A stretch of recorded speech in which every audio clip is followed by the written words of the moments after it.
শোষণৰ চৰকাৰ শেষ হোৱাৰ দিশত আৰু ইণ্ডিয়া এলায়েন্সৰ চৰকাৰ গঠন হোৱাৰ দিশত আগবাঢ়িছে ইতিমধ্যে আপোনালোকে জানে যে যোৱাকালি যি ৰিজাল্ট ওলালে সেই ৰিজাল্টত ইতিমধ্যে গম পোৱা গ'ল যে বিজেপিয়ে কেনেধৰণে সংবাদ মাধ্যমক নিয়ন্ত্ৰণ কৰি আছিল যি এই এক্সিট পোল প্ৰকাশ কৰা হৈছিল সেই এক্সিট পোলৰ বিপৰীত ছবি দেখা পোৱা গ'ল আপোনালোকে জানে যে যি ধৰণৰ এক্সিট পোল দি আছিলে নিউজ চেনেল ভাৰতবৰ্ষৰ যিমানবিলাক নিউজ চেনেল আছে প্ৰত্যেকটো নিউজ চেনেলতে একেটাই দি আছিলে যে 300 350 380 এই ধৰণৰ এক্সিট পোল দি আছিলে আৰু শেষত কি হ'লগে আপোনালোকে নিশ্চয় দেখা পালে গতিকে এক্সিট পোল যে সঁচা নহয় যে সেই এক্সিট পোল যে একজেক্ট পোল নহয় প্ৰমাণিত হৈ পৰিলে ইতিমধ্যে আপোনালোকে জানে যে অসমত যে এক্সিট পোল দি থকা হৈছিলে তাৰো মিছা হ'ল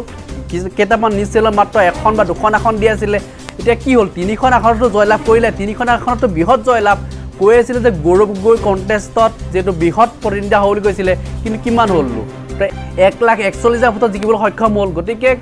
যি ধৰণৰ এক্সিট পোল দি থকা হৈছিলে এইবিলাক সম্পূৰ্ণ মিছা আছিলে কাৰণ ইতিমধ্যে আপোনালোকে জানে যে বিজেপি চৰকাৰখনে কেৱল মাত্ৰ ভাৰতবৰ্ষতে নহয় অসমতো যেটো সেই একেই নিউজ চেনেলক কণ্ট্ৰল কৰি ৰাখে মই কৈ আছিলোঁ যে মিনিমাম 3খন বা 4খন আসনৰ হয়তো জয়লাভ কৰিলে মাত্ৰ এখন আসন অলপ ভোটত যেটো হাৰিলে বিশেষকৈ কৰিমগঞ্জ ডিষ্ট্ৰিক্টত এখন জিকাৰ কথাটো পুৰা 100% নিশ্চিত হৈ আছিলে কিন্তু কপাল বেয়া হৈ তেখেত হাৰিলে কিন্তু যে বৃহৎ কণ্টেষ্ট যে হ'ল কৰিমগঞ্জত এইটো ইতিমধ্যে ধৰা পৰিলে ইতিমধ্যে আপোনালোকে জানে যে মুখ্যমন্ত্ৰী হিমন্ত বিশ্ব শৰ্মাই 14খন আসনৰ 13খন আসনতে প্ৰতিনিধিত্ব কৰিছিলে বুলি ক'লেও ভুল কোৱা নহ'ব কেৱল মাত্ৰ প্ৰাৰ্থীসকলে যে থিয় কৰা হৈছিলে ইলেকশ্যনটো খেলিছিলে কোনে মুখ্যমন্ত্ৰী হিমন্ত বিশ্ব শৰ্মাই খেলিছিলে কেৱল মাত্ৰ এখন আসন বাদ দি মানে কোনখন আসন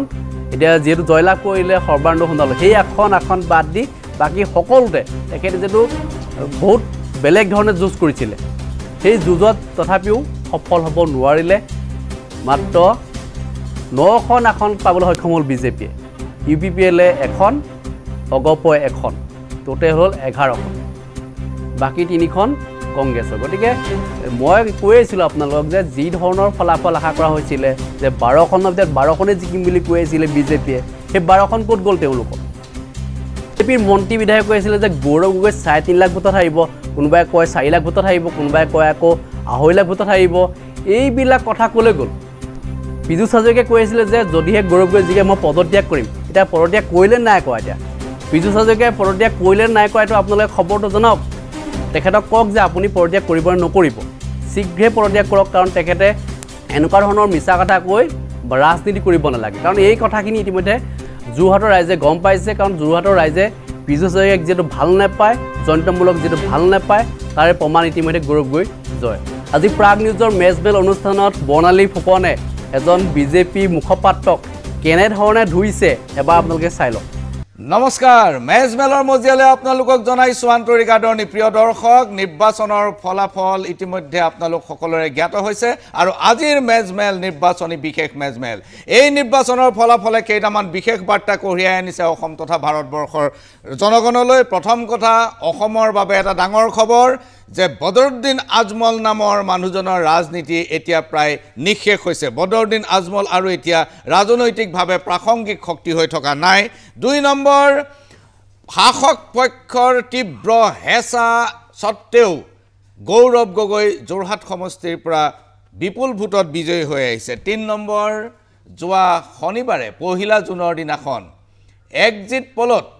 ভোট পণ্ডিতসকলে যিবোৰ অংক দেখুৱাইছিল সেই অংকবিলাক সম্পূৰ্ণ ভুল প্ৰমাণিত হৈছে আৰু মোৰ সন্দেহ হৈছে যে ভাৰতবৰ্ষত ভৱিষ্যতে জনগণে আৰু টেলিভিছন বা বাতৰি কাকতৰ পাঠকে এক্সিট পোলৰ ওপৰত কিমান দূৰ বিশ্বাস ৰাখিব চতুৰ্থ কথাটো হ'ল যে 2014 চনৰ পিছত ভাৰতীয় জনতা পাৰ্টিৰ চৰকাৰে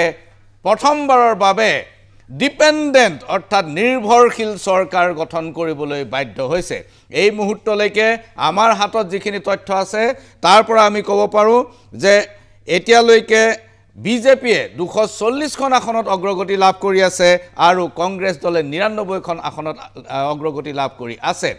বিগত নিৰ্বাচনত 2019 চনত ভাৰতীয় জনতা পাৰ্টিয়ে অকলে 303খন আসন লাভ কৰিছিল এতিয়া দেখা গৈছে তেওঁলোকে 63খন আসন তলত আছে এই মুহূৰ্তত অৰ্থাৎ 63খন আসন তেওঁলোকৰ হাতৰ পৰা হেৰাই গৈছে গতিকে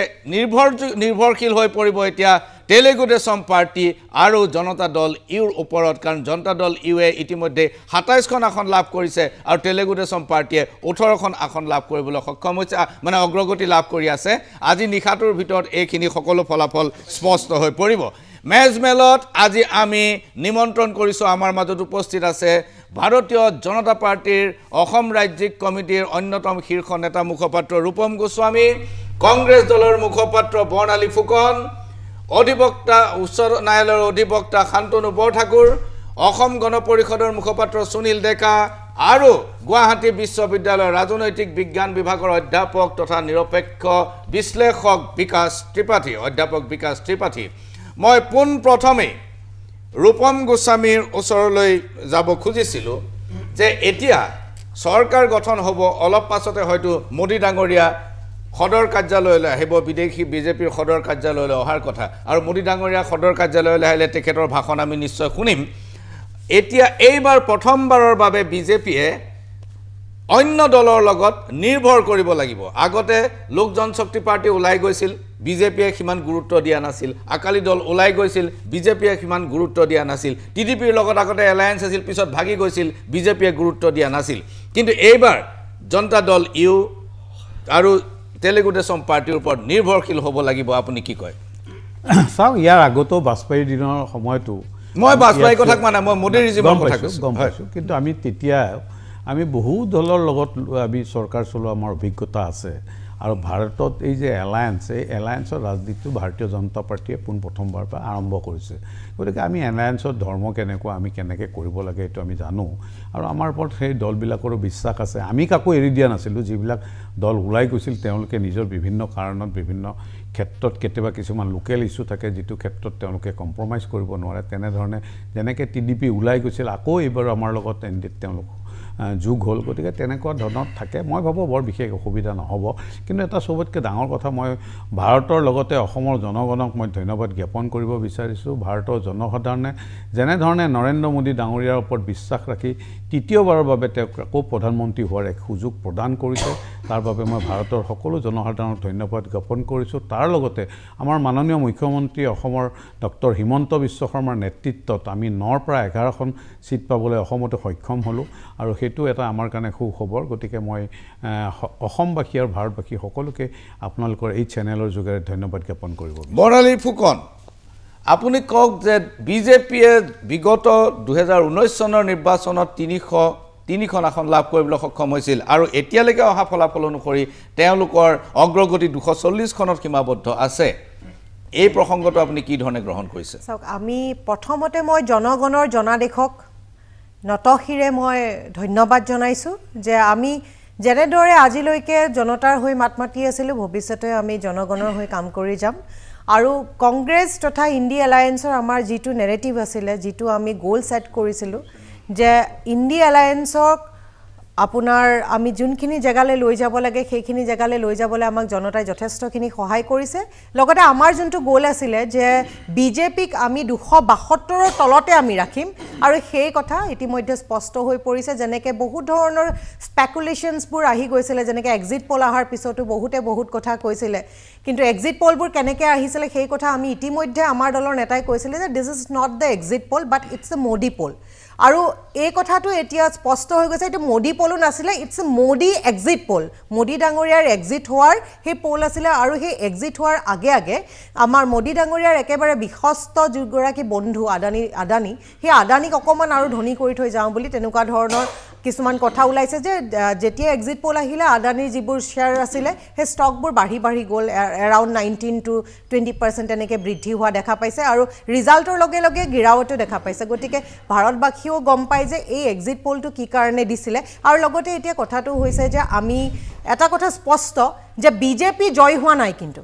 আজি এনডিএ জয় হোৱা নাই আৰু আমিও পৰাজয় বৰণ কৰা নাই কাৰণ আমি এতিয়াও আশাবাদী আমি কালিলৈ আমাৰ ইণ্ডি এলায়েন্সৰ মিটিংখন হ'ব আমি সকলো আশাবাদী হৈ আছোঁ কাৰণ যিটো সময়ত এতিয়া ভাৰতবাসী তথা বাকী এনডিএৰ লগত থকা যিসমূহ লোকেল ৰাজনৈতিক দল আছে তেওঁলোকেও দেখিছে যে লোকেল সৰু সৰু দলবিলাকৰ লগত বিজেপিয়ে কি ধৰণৰ এটা ব্যৱস্থা কৰিছে সেইবোৰ দেখি ইতিমধ্যে এনডিএৰ বহুতো দলে আমাৰ ইণ্ডি এলায়েন্সৰ লগত যোগাযোগ অলৰেডি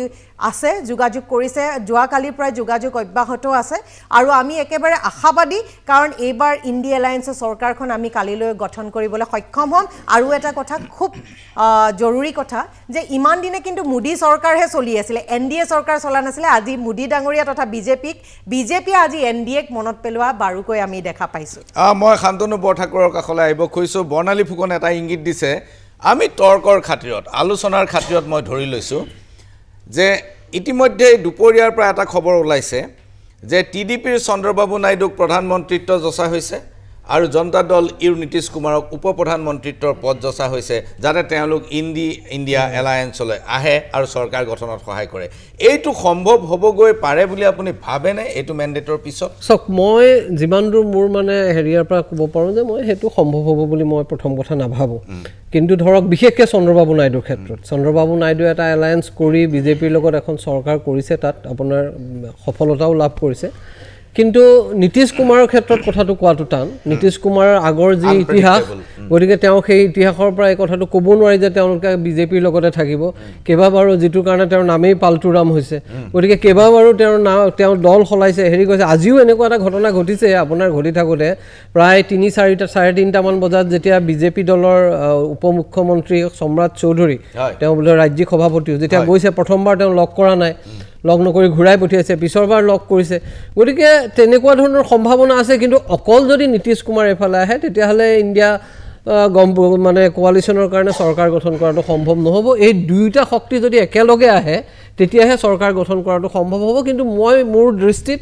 চন্দ্ৰবাবু নাইডুৰ ফালৰ পৰা এই মুহূৰ্তত কিন্তু এটা ইণ্ডিকেশ্যন মানে সন্দেহজনক হৈছে সেইটো হ'ল আপোনাৰ যে চন্দ্ৰবাবু নাইডুৱে গধূলি যিখন প্ৰেছ মিট আছিলে হঠাৎ সেই প্ৰেছ মিটখন কেনচেল কৰিছে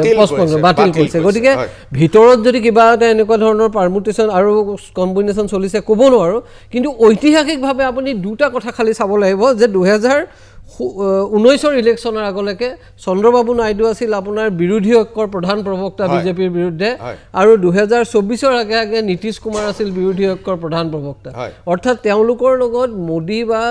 বিজেপি চৰকাৰৰ লগত ক'ৰবাত নহয় ক'ৰবাত তেওঁলোকৰ সমীকৰণ বহু সময়ত নিমিলাৰ সম্ভাৱনা আছে গতিকে তেনেকুৱা সময়ত ভাৰতবৰ্ষৰ ৰাজনীতিত কোনো কথা ক'ব নোৱাৰি সকলো কথাই আনপ্ৰেডিক্টেবল বিশেষকৈ এনেকুৱা পৰিস্থিতি যেতিয়া সৃষ্টি হয় হয়তো হ'বও পাৰে মই ক'ব নোৱাৰোঁ কিন্তু মোৰ দৃষ্টিত তেনেকুৱা এটা সম্ভাৱনাৰ ফালে গৈ আছে যেন মোৰ লগা নাই নীতিশ কুমাৰ সঁচাকৈ আনপ্ৰেডিক্টেবল মই নাজানো নীতিশ কুমাৰে কি কৰিব কিন্তু চন্দ্ৰবাবু নাইডু খুব অসন্তুষ্ট চন্দ্ৰবাবু নাইডু খুব অসন্তুষ্ট মিত্ৰ কাৰণ তেওঁক এক প্ৰকাৰ ব্লেকমেইলিং কৰি পেলাই তেওঁক মিত্ৰজোঁটত অন্তৰ্ভুক্ত কৰোৱা হৈছে সেই কথাটো বিজেপিয়ে স্বীকাৰ নকৰিলেও ভাৰতবৰ্ষৰ সকলো সচেতন মানুহে জানে মই বিকাশ ত্ৰিপাঠীৰ ওচৰলৈ আহিব খুজিছোঁ ছেইম কুৱেশ্যন ঘটনাটো হ'ল যে বৰ্ণালী ফুকনে এটা ইণ্ডিকেশ্যন দিছে যে কাইলৈ হয়তো চন্দ্ৰবাবু নাইডু আৰু নীতিশ কুমাৰক লৈ ইণ্ডিয়া এলায়েন্সে চৰকাৰ গঠন কৰিব পাৰে আপুনি ভাবেনে এই কথাটো সম্ভৱ হ'বগৈ শান্তনু বৰঠাকুৰে কৈছে এইটো সম্ভৱ নহ'বগৈ एक्चुअली इस पे मतलब स्पेक्युलेट करना बड़ा मुश्किल है क्योंकि जो नीतीश कुमार का इतिहास है वो उस पर कितनी उसकी विश्वसनीयता बहुत कम है लेकिन जहाँ तक चंद्रबाबू नायडू का सवाल है तो जो पूरा चुनाव उन्होंने लड़ा मोदी के सिंबल पे और एक प्री पोल अलायंस के साथ बहुत संगठित रूप में चुनाव लड़ा तो सारी चीज़ें जैसे बो ठाकुर सर कह रहे थे कि सारी चीज़ें मतलब इंडिया अलायंस के सरकार के गठन की संभावना तभी बढ़ेगी जब नीतीश कुमार और चंद्रबाबू नायडू दोनों इंडिया अलायंस के समर्थन में आएंगे एक कॉमन मिनिमम प्रोग्राम बना करके सरकार को समर्थन करेंगे लेकिन इसमें मतलब चंद्रबाबू नायडू का तो एक प्रेस रिलीज आया जिसमें उन्होंने कहा कि वो प्रधानमंत्री से मुलाकात करेंगे शायद इस तरह का कुछ प्रेस रिलीज भी आया था तो अभी ऐसी संभावना बहुत ज़्यादा लगती नहीं है लेकिन अब राजनीति पॉलिटिक्स इज़ लाइक क्रिकेट जब तक आखिरी ओवर की आखिरी बॉल नहीं फेंकी जा सकती जब तक यह शपथ ग्रहण नहीं हो जाता तब तक पूरी तटस्थता से क्योंकि जिस तरह से चुनाव पलटे हैं तो इस चुनाव भी इतना मतलब आप पिछले 3 साल का ओपिनियन पोल्स देखिए मतलब एग्जिट पोल की बात हटाइए कोई भी ओपिनियन पोल या मूड ऑफ द नेशन सर्वे कोई भी ऐसा नहीं था जो आज की स्थिति बयान कर रहा था सब में जो इंडिया अलायंस का गठबंधन है उसकी सीट कम से कम 75 से 80 सीट कम दिखा रही थी तो चुनाव अगर पलट सकते हैं तो नेता भी पलट सकते हैं लेकिन अभी के आज के संदर्भ में ऐसा प्रतीत नहीं होता कि चंद्रबाबू नायडू पलट सकते हैं। लेकिन के इंटरनल डायनामिक्स पे और कंडीशंस क्या प्रेजेंट करते हैं और अंदर क्या चल रहा है, तो ये मुझे नहीं लगता कि आज की डेट में सरकार बनाने में भाजपा को कोई बड़ी दिक्कत आएगी केंद्र में। बाकी तो वही बात है कि जब तक आखिरी गेंद आखिरी ओवर की नहीं फेंकी जा सकती तब तक आप तटस्थता से कुछ नहीं कर सकते। मैं सुनील डेकार ओसरলৈ আহিব খুজিছোঁ অসম গণ পৰিষদৰ প্ৰতিনিধি। এতিয়া যিটো এলায়েন্স 2019ত আছিল সেই এলায়েন্সটোত সৰু সৰু বহুত দল আছিল। লোক জনশক্তি পাৰ্টি আছিল, আকালি দল আছিল, তেলেগু দেশম পাৰ্টিও আছিল। কিন্তু তেলেগু দেশম পাৰ্টি পিছত ওলাই গুচি গ'ল, আকালি দল ওলাই গুচি গ'ল, লোক জনশক্তি পাৰ্টি ওলাই গুচি গ'ল। শিৱসেনা বৰ বেয়াকৈ অপমানিত হ'ল। উদ্ধৱ ঠাকৰে নিজে চৰকাৰ গঠন কৰিলে, তাৰপিছত উদ্ধৱ ঠাকৰে চৰকাৰখন বিজেপিয়ে ভাঙি নতুন এখন চৰকাৰ পাতিলে। একনাথ সিন্ধেক লৈ পেলাই যিখন চৰকাৰ পাতিলে তাৰ বিৰুদ্ধে আজি মেণ্ডেটটো গৈছে।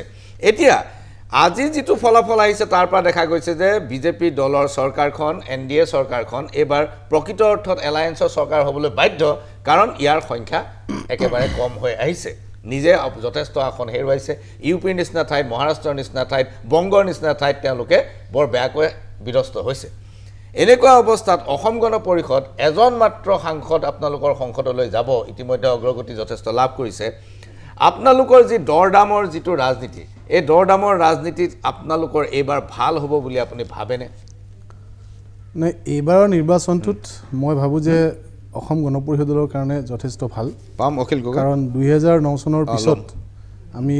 পুনৰবাৰ অসম গণ পৰিষদলৈ লোকসভালৈ সাংসদ নিৰ্বাচিত কৰি পঠিয়াব পাৰিছোঁ। ইয়াৰ কাৰণ এটাই যে আমাৰ যিটো মিত্ৰ শক্তি ভাৰতীয় জনতা পাৰ্টি, অসম গণ পৰিষদ আৰু UPPLৰ খুব পবিত্ৰ মিত্ৰতাৰ মাজেৰে আমি এই নিৰ্বাচনটো খেলিছিলোঁ। আৰু এই নিৰ্বাচনটোত আমি লক্ষ্য কৰিছোঁ যে বিগত 2019 চনৰ নিৰ্বাচনতকৈ এই নিৰ্বাচনটোত আমি যথেষ্ট ফলাফল ভাল লাভ কৰিছোঁ। কাৰণ 2019 চনৰ নিৰ্বাচনত আমি অসম গণ পৰিষদলৈ এখনো আসন লাভ কৰিব পৰা নাছিলোঁ।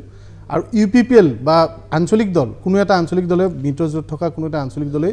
এখনো আসন লাভ কৰিব পৰা নাছিল। সেইখিনি সময়ত BPF আছিল, কিন্তু BPFও পোৱা নাছিল। কিন্তু এইবাৰ প্ৰথমবাৰৰ কাৰণে ভাৰতীয় জনতা পাৰ্টি যোৱাবাৰো 9খন আসন তেওঁলোকে লাভ কৰিছিল, এইবাৰো তেওঁলোকে 9খন আসনে লাভ কৰিছে। আৰু তাতকৈ ডাঙৰ কথা যে দুটাকৈ আঞ্চলিক ৰাজনৈতিক দল, এটা হ'ল UPPL আৰু অসম গণ পৰিষদ, আমি দুটাকৈ আঞ্চলিক ৰাজনৈতিক দলে এই মিত্ৰ শক্তিৰ মাধ্যমেৰে আমি অসমৰ পৰা লোকসভালৈ নিৰ্বাচন কৰি পঠিয়াব পাৰিছোঁ। সেইটো আমাৰ কাৰণে খুব এটা ভাল মেছেজ আমি পঠিয়াব পাৰিছোঁ আঞ্চলিক শক্তিৰ বাবে। দ্বিতীয় কথাটো হ'ল যে আমি অসম গণ পৰিষদ দলে, আপুনি কৈছে যে আমি কিবা এটা বেলেগ মানে দৰদামৰ কথা কৈছে, ইয়াত দৰদামৰ কথা নাই, যিহেতু মিত্ৰতা আমাৰ পবিত্ৰ মিত্ৰতা। গতিকে আমাৰ কথা হ'ল যে আমি প্ৰত্যেকে নিৰ্বাচনৰ আগত এটা কথাই চিন্তা চৰ্চা কৰিছিলোঁ যে তৃতীয়বাৰৰ কাৰণে নৰেন্দ্ৰ মোদী ডাঙৰীয়াক প্ৰধানমন্ত্ৰী বনাব লাগে। তাৰে কাৰণে আমি মিত্ৰ শক্তিয়ে খুব আন্তৰিকতাৰে আমি লাগিছিলোঁ আৰু তাৰ সেইটো ফল আমি পাইছোঁ। সেইকাৰণে মই ভাবোঁ যে দৰদামৰ কথা নাই, কিন্তু কথা হ'ল যে এখন সুস্থিৰ চৰকাৰ, এজন ভাল প্ৰধানমন্ত্ৰীৰ নেতৃত্বত এই চৰকাৰখন পুনৰবাৰ চলিব লাগে। মই এটা বিশ্বাস কৰোঁ যে ইণ্ডিয়া এলায়েন্সে যদিও 234 বা 235টা আসন পাইছে, কিন্তু তেওঁলোকৰ তেনেকুৱা কোনো নেতা নাই। কোন নেতাই নেতৃত্ব ল'ব, এই কথাটো আটাইতকৈ ডাঙৰ প্ৰশ্ন। আজি তেওঁলোকৰ মাজত বহুত নেতা আছে, কোনোবাই ৰাহুল গান্ধীৰ কথা ক'ব, কোনোবাই অখিলেশৰ কথা ক'ব, বিভিন্ন নেতা আছে। এই নেতাৰ মাজত কোন নেতা হ'ব আৰু তেওঁলোকৰ মাজত যে খুব কম দিনৰ ভিতৰত ভাঙোন হ'ব, সেই কথাটো মোৰ অনুভৱ হৈছে। সেইকাৰণে মই ভাবোঁ যে আমাৰ যিটো NDAৰ মিত্ৰতা, এই মিত্ৰতাত বিশেষ ভাঙোন হ'বলৈ নালাগে। আৰু আপুনি যিটো কথা কয় যে TDP আৰু নীতিশ কুমাৰ, মোৰ বোধেৰে তেনেকুৱা মোৰ অনুভৱ নহয়। কাৰণ নীতিশ কুমাৰ ডাঙৰীয়া আজি কিছুদিন আগতে RJDৰ পৰা বিৰক্ত হৈহে NDAত যোগদান কৰিছিল। কি কাৰণে বিৰক্ত হৈছিল সেইটো তেওঁ নিজে বুজি পাব। তেওঁ বিৰক্ত হৈ পেলাইহে তেওঁ NDA জইন কৰিছিল। ঠিক তেনেকৈ TDP চন্দ্ৰবাবু নাইডু ডাঙৰীয়াই ইয়াৰ আগতে আপোনালোকে বহুকেইজনে কৈছে যে নিৰ্বাচনৰ আগৰ যিটো মিত্ৰতা, আজি TDP যদি চৰকাৰ গঠন কৰিব পাৰিছে, কি কাৰণে যে ভাৰতীয় জনতা পাৰ্টিৰ লগত মিলি পেলাই তেওঁলোকে চৰকাৰ গঠন কৰিবৰ কাৰণে সক্ষম হৈছে। অৰ্থাৎ আজিৰ তাৰিখত চন্দ্ৰবাবু নাইডুই প্ৰধানমন্ত্ৰী হোৱাৰ সপোন দেখা নাই। আজিৰ তাৰিখত তেওঁৰ এটাই সিদ্ধান্ত লৈছে, তেওঁ ইতিমধ্যে এইটো ডিচিশ্যন দিছে যে অহা 9 তাৰিখে তেওঁ শপত গ্ৰহণ কৰিব মুখ্যমন্ত্ৰী হিচাপে। গতিকে চন্দ্ৰবাবু নাইডুৰ কাৰণে এইটো এটা ডাঙৰ সাফল্য। এটা আঞ্চলিক ৰাজনৈতিক দল হিচাপে আমি তেওঁক অভিনন্দন জনাইছোঁ। আৰু তাৰ লগে লগে মই সমগ্ৰ ভাৰতবাসীক মই ধন্যবাদ জনাইছোঁ, লগতে অসমবাসীক ধন্যবাদ জনাইছোঁ যে আপোনালোকৰ সহযোগিতাৰ বাবে, আপোনালোকৰ আমাৰ প্ৰতি থকা বিশ্বাসৰ কাৰণে পুনৰবাৰ আমি নৰেন্দ্ৰ মোদী ডাঙৰীয়াৰ নেতৃত্বত ভাৰতবৰ্ষত এখন চৰকাৰ গঠন কৰিম আৰু মাননীয় মুখ্যমন্ত্ৰী ডাঙৰীয়াই বিগত দিনবিলাকত যি ধৰণে একক প্ৰচেষ্টাৰে গোটেই সমগ্ৰ নিৰ্বাচনটো তেওঁ যি ধৰণে তেওঁ চেষ্টা কৰিলে তাৰ ফলত আমি যি ধৰণে লাভান্বিত হ'লোঁ তাৰ কাৰণে মই মুখ্যমন্ত্ৰী ডাঙৰীয়াক মোৰ আন্তৰিক কৃতজ্ঞতা জনাইছোঁ ধন্যবাদ এইটো এটা পিকুলিয়াৰ নিৰ্বাচন য'ত শাসক পক্ষয়ো জনগণক ধন্যবাদ জনাইছে নিৰ্বাচিত কৰাৰ বাবে আৰু বিৰোধী পক্ষয়ো জনগণক ধন্যবাদ জনাইছে যে আমাক আপোনালোকে বিপুল ভোটত আপোনালোকে আগুৱাই আনিলে প্ৰিয় দৰ্শক আমি সম্ভৱ শিৱসাগৰৰ পৰা অখিল গগৈ ৰাইজৰ দলৰ নেতা অখিল গগৈক আমি পাই আছোঁ পিচিআৰ আমি অখিল গগৈক সংযোগ কৰিব পাৰিম হয় অখিল গগৈক মই দেখিছোঁ অখিল গগৈ ডাঙৰীয়া গৌৰৱ গগৈৰ বিজয়ে কিহৰ ইংগিত বহন কৰিছে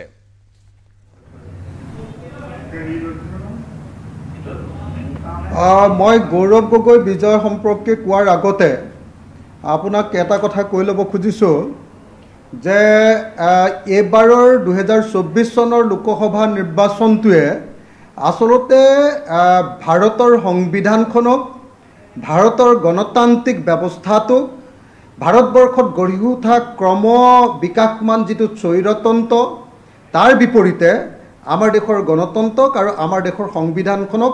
ৰক্ষা কৰিবৰ কাৰণে অন্তত এটা সুযোগ দিলে যদি সঁচাকৈ যদি NDA যদি 400 আসন পালেহেঁতেন বা বিজেপিয়ে 400 আসন পালেহেঁতেন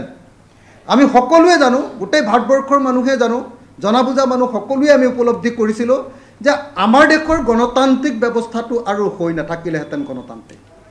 আমাৰ দেশৰ সংবিধানখন আৰু এনেকুৱা ধৰণৰ গণতান্ত্ৰিক সংবিধান এখন হৈ নাথাকিলেহেঁতেন আৰু সেইকাৰণে আমি দেখিছোঁ যে যেতিয়া বিজেপিয়ে 240ৰ ভিতৰত যেতিয়া আসন পাবলৈ সক্ষম হ'ল তাতকৈ বেছি আগুৱাব নোৱাৰিল তেওঁলোকে যেতিয়া মেজৰিটি পাবলৈ সক্ষম নহ'ল তেতিয়াহ'লে প্ৰত্যেকজন ভাৰতৰ গণতান্ত্ৰিক মানুহৰ কাৰণে এইটো এটা সুখৰ খবৰ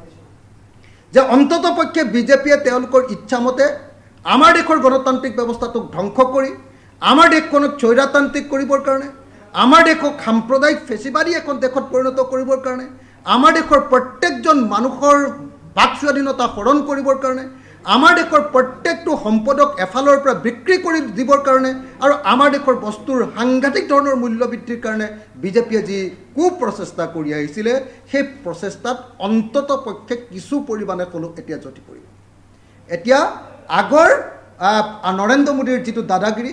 আগৰ নৰেন্দ্ৰ মোদীৰ যি অহংকাৰ আগৰ নৰেন্দ্ৰ মোদীয়ে গোটেই ভাৰতবৰ্ষক নচুৱাই থকাৰ নাকত ধৰি চাকত ঘূৰোৱা ভাৰতৰ জনগণক যিটো কাম আছিলে সেইটো নিশ্চয় এতিয়া স্তব্ধ হ'ব আৰু সেইকাৰণে প্ৰত্যেকজন বিবেকবান মানুহে এইবাৰৰ নিৰ্বাচনটো সম্পূৰ্ণৰূপে বিৰোধী পক্ষ নিজিকাৰ পাছতো সকলোৱে আদৰণি জনাইছে নাম্বাৰ 1 নাম্বাৰ 2 আপুনি যোৰহাট সমষ্টিৰ নিৰ্বাচনৰ কথাটো কৈছে সফলতাৰ কথা কৈছে যোৰহাট সমষ্টিয়ে এটা বস্তু প্ৰমাণ কৰি দিলে কি প্ৰমাণ কৰি দিলে যে ৰাজ্য চৰকাৰ এখনৰ সমস্ত ক্ষমতা টকা পইচা বাহুবল প্ৰশাসনিক ব্যৱস্থা সকলোবিলাক বিজেপি দলটোৱে আৰু বিজেপি চৰকাৰখনে 100 কোটি টকা খৰচ কৰিছিলে যোৰহাট লোকসভা সমষ্টিত সকলোবিলাক কৰাৰ পাছতো কিন্তু আজি যোৰহাটত বিবেকৰ জয় হ'ল আজি যোৰহাটত ৰাইজৰ জয় হ'ল আজি যোৰহাটত আমি দেখিলোঁ যে হিমন্ত বিশ্ব শৰ্মাৰ দাদাগিৰিৰ বিৰুদ্ধে মানুহে অৱস্থান গ্ৰহণ কৰিলে সেইকাৰণে যোৰহাটৰ যিটো বিজয় সেই বিজয়ক মই ক'ব খোজোঁ যে এই বিজয় হ'ল তপন গগৈক হৰুৱাৰ আমাৰ ফূৰ্তি নহয় এই বিজয়টোৱে আচলতে কি কৰিলে যে বিজেপি চৰকাৰখনক সম্পূৰ্ণৰূপে সামগ্ৰিকভাৱে পৰাভূত কৰিলে বিজেপি দলটোক পৰাভূত কৰিলে আৰু হিমন্ত বিশ্ব শৰ্মা আৰু হিমন্ত বিশ্ব শৰ্মাৰ অহংকাৰক পৰাভূত কৰিলে উজনি অসমত খিলঞ্জীয়া মানুহবিলাকে এবাৰ সম্পূৰ্ণৰূপে বিৰোধী ঐক্যমঞ্চক ভোটদান কৰিলে বিৰোধী ঐক্যমঞ্চক ভোটদান কৰি খিলঞ্জীয়া সকলো জাতি আৰু জনগোষ্ঠীৰ মানুহে শিক্ষিত ৰাইজে নতুন প্ৰজন্মৰ যুৱক যুৱতীবিলাকে সকলোৱে ঐক্যবদ্ধভাৱে ভোট প্ৰদান কৰি এবাৰ প্ৰমাণ কৰি দিলে যে ক্ষমতাতকৈ বিবেক শক্তিশালী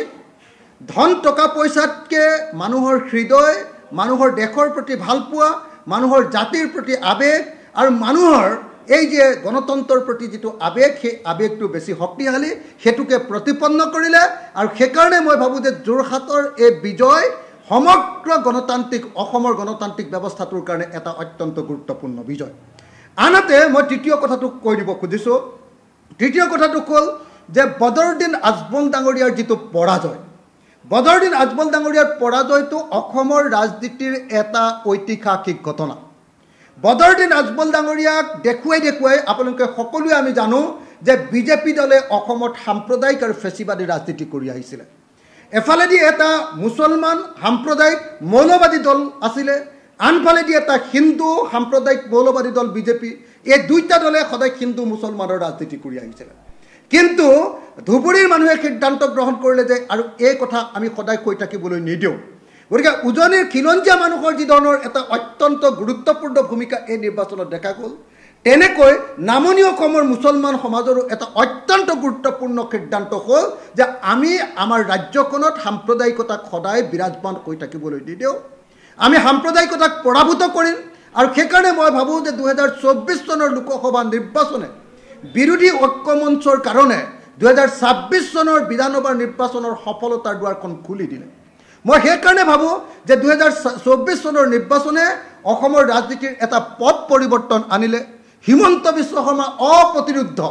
হিমন্ত বিশ্ব শৰ্মাই যি মন যায় অসমত তাকে কৰিব পাৰিম বুলি যিটো কথা ধাৰণা দি থাকে, সেই ধাৰণাটো এইবাৰ সম্পূৰ্ণৰূপে স্তব্ধ হৈ গ'ল, সেই ধাৰণাটো ভাগি ছিগি গ'ল। আৰু সম্পূৰ্ণৰূপে অসমৰ খিলঞ্জীয়া ৰাইজ, অসমৰ শিক্ষিত সমাজ, অসমৰ নতুন প্ৰজন্মৰ মানুহ আৰু অসমৰ সংখ্যালঘু ৰাইজে ঐক্যবদ্ধভাৱে এইবাৰ বিজেপিক পৰাভূত কৰি, বিজেপিক শিক্ষা দি, বিজেপিৰ দাদাগিৰিক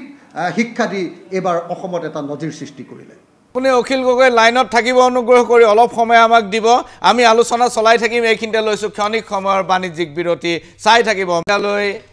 আজিৰ নিৰ্বাচনী মেজমেলত আমাৰ মাজত উপস্থিত আছে অনলাইন যোগে শিৱসাগৰৰ পৰা অখিল গগৈ। অখিল গগৈয়ে কেইটামান বিষয় উত্থাপন কৰিছিল, মই ৰূপম গোস্বামীৰ পৰা ইয়াৰ প্ৰতিক্ৰিয়া ল'ম। প্ৰথম কথা, আজি ৰাহুল গান্ধীয়েও কৈছে আৰু অখিল গগৈও কৈছে যে ভাৰতীয় মানুহে এইবাৰ সংবিধান ৰক্ষাৰ সপক্ষে ৰায় দিলে। দ্বিতীয় কথা, অসমৰ বুকুত সাম্প্ৰদায়িক ৰাজনীতিৰ এতিয়া লাহে লাহে অন্ত পৰিছে। দুটা বিশেষ পক্ষই সাম্প্ৰদায়িক ৰাজনীতি কৰি আছিল, এতিয়া বদৰুদ্দিন আজমল নিশেষ হোৱাৰ লগে লগে এই সাম্প্ৰদায়িক ৰাজনীতিৰ অন্ত পৰিছে। আপোনাৰ মন্তব্য? নাই, প্ৰথম কথা, আজি তেওঁলোকেতো মেজিক নাম্বাৰ পোৱাই নাই। মেজিক নাম্বাৰৰ কাৰণে 273 লাগে। আৰু ইয়াত ডাঙৰ কথা, আজি চাব তেওঁলোকৰ লগত TMCকো যোগ কৰি ৰাখিছে, যিয়ে TMCটো এলায়েন্সত ইলেকশ্যনেই খেলা নাই। গতিকে এই কথাবিলাক আছে, মই এইবিলাক ক'ব নাযাওঁ। কেনেকৈ আজি ভাৰতৰ জনসাধাৰণে জনাদেশটো কাৰ পক্ষত দিছে? স্পষ্টভাৱে NDAৰ পক্ষত দিছে, এক নম্বৰ কথা। দ্বিতীয় কথা, অখিল গগৈ ডাঙৰীয়াই কৈছে যে আজি যোৰহাটত গোটেই উজনি অসমত দেখোন বাকী গোটেইবিলাকত ভাৰতীয় জনতা পাৰ্টীয়ে জিকিলে। কাৰ্বি আংলঙত জিকিলে, কাজিৰঙাত জিকিলে, ডিব্ৰুগড়ত জিকিলে, লখিমপুৰত জিকিলে, শোণিতপুৰত জিকিলে। নহয়, উজনি অসমৰ কথা কৈছে তেওঁ। উজনি অসমৰ এটা চিটে কি গোটেই অসমখন তেওঁলোকে প্ৰতিনিধিত্ব কৰিলে নেকি? মই তেওঁলোকে যিখিনি যোনে জনসাধাৰণে যিটো জনাদেশ দিছে সেইটোক মই সন্মান কৰিছোঁ। আজি তাত কিন্তু কংগ্ৰেছ বুলি জিকা নাই, তাতে যিটো আমাৰ ধাৰণা, তাতে গৌৰৱ গগৈ বুলি জিকিছে। কিয় জিকিছে কিটা এটাটো মই ক'ব পাৰোঁ স্পষ্টতে যে আমাৰ কেণ্ডিডেটৰ খুব দুৰ্ভাগ্য, তেওঁ ভৰিখন ভাঙি গ'ল তাতে। গতিকে তেওঁ মুভমেণ্ট কৰিব নোৱাৰিলে, এটা সেইটো কাৰণ হয়, তাৰ কাৰণে আমি পাৰিলোঁ। আৰু ক'ৰবাত হয়তো আমি পিছত গম পাম আমাৰ ক'ত খুঁত আছে, কি আছে নিশ্চিতভাৱে। কিন্তু এই নিৰ্বাচনটোৱে ভাৰতীয় জনতা পাৰ্টীয়ে যোৱাবাৰ আমি 9খন আসন আছিলে, NDAৰ 9খন আসন আছিল, এতিয়া NDAৰ 11খন আসন হ'ল। তে আমি ভাল কৰিলোঁ নে বেয়া কৰিলোঁ? আৰু আপুনি এতিয়া চবেই আচলতে কিয় এইকাৰণে কৈ আছে, বিৰোধী এইকাৰণে উৎসাহিত হৈ আছে যে আমি 400 পাৰ। আমি 400 মানে এটা আমি টাৰ্গেট লৈছিলোঁ, তাৰমানে টোটেল 543, 400 হ'লে অলমষ্ট 75% হয়। আমি 75% পোৱাৰ কাৰণে আমি চেষ্টা কৰিছিলোঁ, কিন্তু আমি পালোঁ 65%। তাৰমানে আমি যিখিনি ভোট পালোঁ এইখিনি 65% ভোট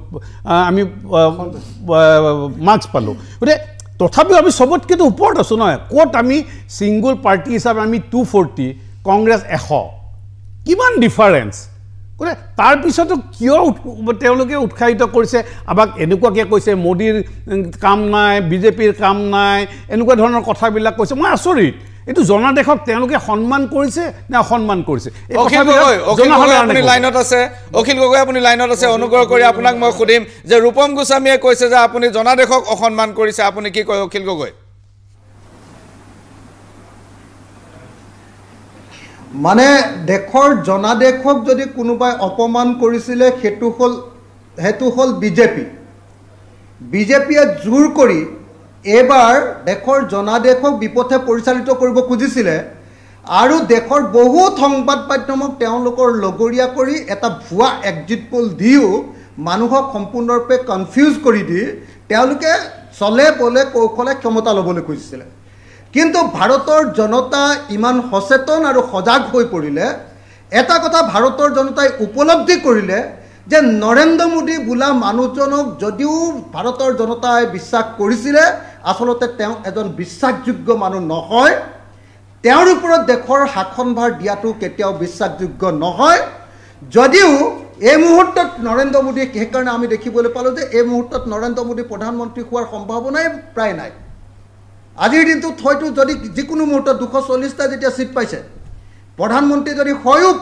নৰেন্দ্ৰ মোদী ডাঙৰীয়া তেতিয়াহ'লে নৰেন্দ্ৰ মোদী ডাঙৰীয়াই যিবিলাক কথা কৈ আছিলে সেইবিলাক কাম কৰিব নোৱাৰিব ভাৰতৰ সংবিধানখন বদলাবৰ কাৰণে বিজেপিৰ যিটো তেওঁলোকৰ ষড়যন্ত্ৰ আছিলে সেই ষড়যন্ত্ৰ তেওঁলোকে এতিয়া সাকাৰ কৰিব নোৱাৰিব ভাৰতৰ গণতান্ত্ৰিক ব্যৱস্থাটো ভাঙি চিঙি পেলোৱাৰ তেওঁলোকৰ যিটো ষড়যন্ত্ৰ আছিলে সেইটো তেওঁলোকে কৰিব নোৱাৰিব ভাৰতত এক দেশ এক নিৰ্বাচন এই ব্যৱস্থাটো কৰিবৰ কাৰণে যিটো ব্যৱস্থা কৰিব খুজিছিলে এইটো তেওঁলোকে এতিয়া সাকাৰ কৰিব নোৱাৰিব ভাৰতৰ ফেডাৰেলিজমক ভাঙি চিঙি তেওঁলোকে যেনেকৈ 370 অনুচ্ছেদ নাইকিয়া কৰিছিলে তাৰপিছত এতিয়া 371 A B C এই অনুচ্ছেদবিলাক নাইকিয়া কৰিবৰ কাৰণে ভাৰতৰ সংবিধানৰ উত্তৰ পূৰ্বাঞ্চলৰ ৰাজ্যবিলাকৰ ক্ষমতা নাইকিয়া কৰিবৰ কাৰণে যি ব্যৱস্থা ল'ব কৈছিলে সেইটো নোৱাৰিব তেওঁলোকে ভাৰতৰ পৰা ST SC জনজাতি আৰু আমাৰ SC ST SC OBC MOBCৰ যিবিলাক সংৰক্ষণ সেই সংৰক্ষণ ব্যৱস্থাক বিজেপি আৰু RSS নাইকিয়া কৰিব খোজে হেতু যিটো ষড়যন্ত্ৰ এবাৰ কৰিছিলে হেতু তেওঁলোকে কৰিব নোৱাৰিব গতিকে এই মুহূৰ্তত এটা কথা খাটাং যে এতিয়া যদি বিজেপিয়ে চৰকাৰ গঠন কৰিবও পাৰে তথাপি বিজেপিয়ে তেওঁলোকৰ এজেণ্ডা মতে আৰু যাব নোৱাৰে বিজেপিয়ে আমাৰ দেশখনক সম্পূৰ্ণৰূপে ধ্বংস কৰাৰ যি ষড়যন্ত্ৰ কৰিছিলে গণতন্ত্ৰক খতম কৰি দিয়াৰ যি ষড়যন্ত্ৰ কৰিছিলে সেইটো কৰিব নোৱাৰে নৰেন্দ্ৰ মোদীৰ যিটো দাদাগিৰি কৈছিলে নৰেন্দ্ৰ মোদীয়ে যি ধৰণে গুণ্ডাগিৰি ভাৰতত কৰিব খুজিছিলে নৰেন্দ্ৰ মোদীয়ে যি ধৰণে গণতন্ত্ৰক নাইকিয়া কৰি দিব খুজিছিলে প্ৰত্যেকজন মানুহৰ মুখত যিটো তেওঁ লেকাম লগাব খুজিছিলে বাক স্বাধীনতা হৰণ কৰি দিছিলে যিবিলাক ভাৰতীয় যিবিলাক সংস্থা আছে সকলো সংস্থাক ED CBIৰ পৰা আৰম্ভ কৰি প্ৰত্যেকটোকে যেনেকৈ ধৰণে লেকাম লগাব খুজিছিলে সেইবিলাক আৰু কৰিবলৈ সক্ষম নহ'ব অৰ্থাৎ ভাৰতৰ গণতন্ত্ৰক ৰক্ষা কৰিবৰ কাৰণে এবাৰ ভাৰতৰ জনতাই সিদ্ধান্ত ল'লে আৰু সিদ্ধান্ত লোৱাৰ কাৰণে এতিয়া তেওঁলোকে একদম 400 পাৰ কিবা কিবি কৈ আছিলে এবাৰ একেবাৰে আমি বিৰোধী পক্ষ শেষ হৈ যাম বুলি কৈছিলে ইণ্ডিয়া মৰ্চা জিৰ' হৈ যাম বুলি কৈছিলে সেইবিলাক এতিয়া কৰিব নোৱাৰাৰ কাৰণে এতিয়া তেওঁলোকে নতুন নতুন থিয়ৰী উলিয়াব পাৰে কিন্তু অন্তত পক্ষে এটা কথা খাটাং হৈ পৰিলে যে নৰেন্দ্ৰ মোদীৰ ইচাৰাত এতিয়া দেশ নচলিব এতিয়া এটা কথা খাটাং হৈ পৰিলে নৰেন্দ্ৰ মোদীৰ কথা মতে এতিয়া দেশৰ শাসন ব্যৱস্থা বদলাব নোৱাৰিব নৰেন্দ্ৰ মোদীৰ কথা মতে এতিয়া দেশক একদলীয় পথালৈ নিবৰ কাৰণে যি ব্যৱস্থা কৰিছিলে ৰাষ্ট্ৰপতীয় ব্যৱস্থাৰ পিনে নিবৰ কাৰণে যি ষড়যন্ত্ৰ ৰচনা কৰিছিলে সেই ষড়যন্ত্ৰ এতিয়া কোনো পধ্যে কৰিব নোৱাৰিব গতিকে মই ভাবোঁ যে চৰকাৰ যদি কিবা কাৰণত যদি NDA কৰেও তথাপিও এই চৰকাৰখন এখন সীমিত চৰকাৰ হ'ব এই চৰকাৰখনে দেশৰ গণতন্ত্ৰক সম্পূৰ্ণৰূপে ধ্বংস কৰিব নোৱাৰিব আৰু যিকোনো মুহূৰ্ততে যদি চৰকাৰে বেছি কৰিবলৈ যায় সেই চৰকাৰ ভাঙি যোৱাৰ সম্ভাৱনা ৰূপম গোস্বামী আপুনি কিবা ক'ব খুজিছে মই এটাই কওঁ এইবিলাক সপোন অখিল গগৈ ডাঙৰীয়াই কালি ৰাতি দেখি আছিল কিজানি আৰু এইবিলাক অপপ্ৰচাৰে তেওঁলোকে চলাই আছিল কিন্তু তেওঁ এতিয়াও গম পোৱা নাই যে মেণ্ডেট NDAৰ পক্ষত আছে তেওঁ কি কৈ আছে মই আচৰিত মই বুজিব পৰা নাই NDAৰ পক্ষত মেণ্ডেট আছে তাৰপিছত তেওঁ কৈ আছে নৰেন্দ্ৰ মোদী কিন্তু ৰূপম গোস্বামী আপুনি উত্তৰ প্ৰদেশ পশ্চিমবংগ মহাৰাষ্ট্ৰত বেয়াকৈ মাৰ খাইছে 300 আসনৰ পৰা আপুনি গৈ 240ত এক্সেক্টলি আপুনি 60খন আসন হেৰুৱাইছে এক্সেক্টলি শুনক আমি তৃতীয়বাৰৰ বাবে এইটো আমি নিৰ্বাচন খেলি আছো আপুনি চন্দ্ৰবাবু নাইডুক ব্লেকমেইল কৰি TDP লৈ আনিছে অপৰচুনিষ্ট নীতিশ কুমাৰক লগত লৈ চৰকাৰ কৰিছে গতিকে এইটো মেণ্ডেটৰ আপুনি 2 মিনিট মোক সময় দিলে মই ভাল পাম মই ক্লেৰিফিকেশ্যনটো দি লৈছো নীতিশ কুমাৰ ডাঙৰীয়া আপুনি যদি চাই আগৰ পৰা NDAৰ লগতে আছিল মাজতে তেখেতৰ কিবা লাগি এইটো হেনেকুৱা ধৰণৰ হয় তেওঁ RJDৰ লগত তাত চৰকাৰ কৰিছিল বৰ বেছি পাল্টি মৰা নাই তেওঁ কেইবাবাৰো পাল্টি মাৰিছে ঠিক আছে তেওঁ বৰ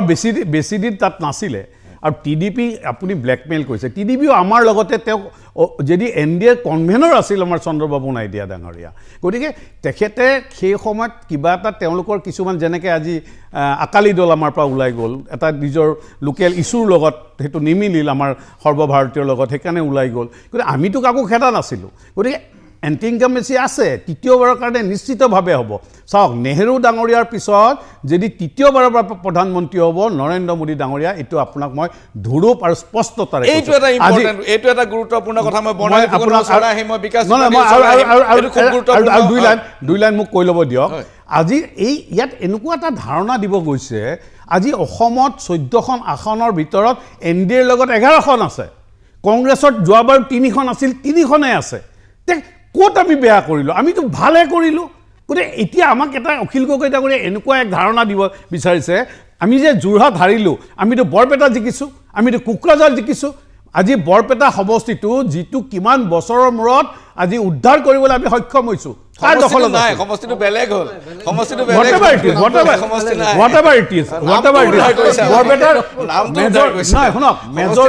মেজৰিটি মানুহ কিন্তু এতিয়াও তাতেই আছে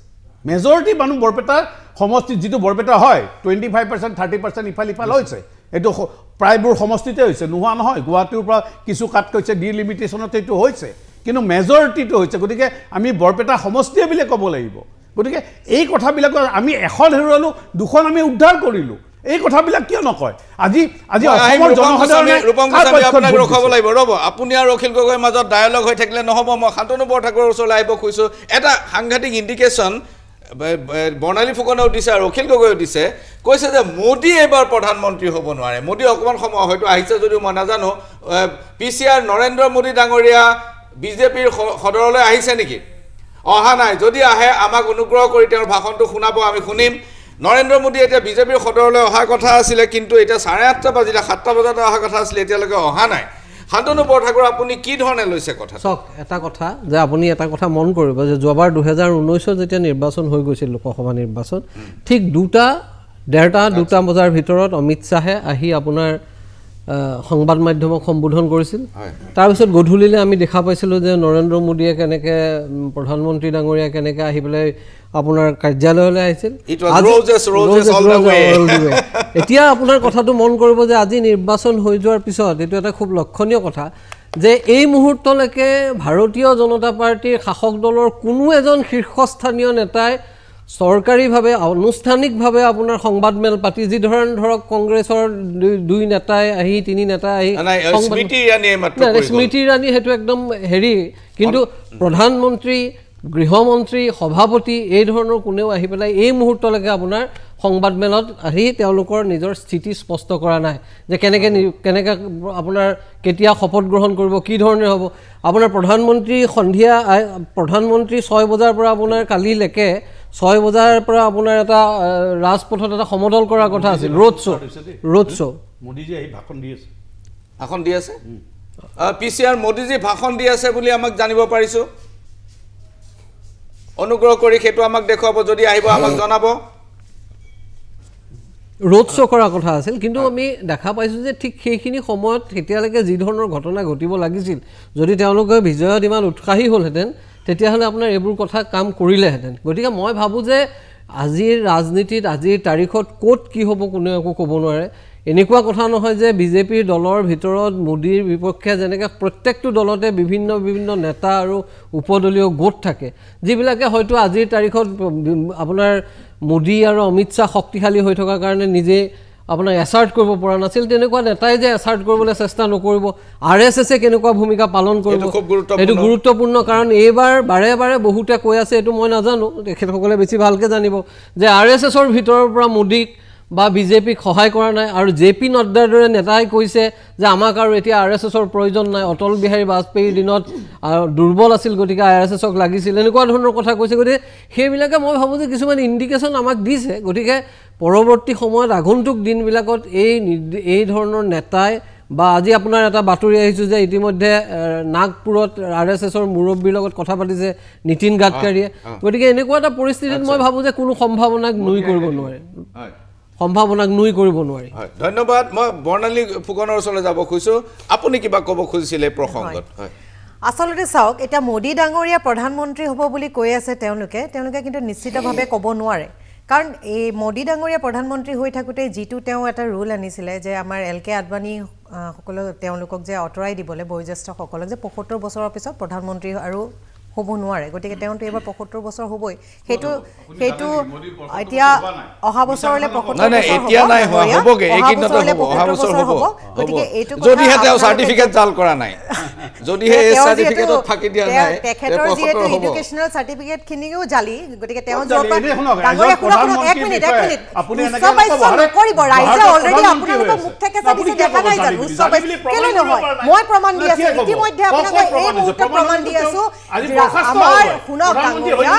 ডাঙৰীয়া শুনক গুজৰাট অপেন ইউনিভাৰ্চিটিখন কেতিয়া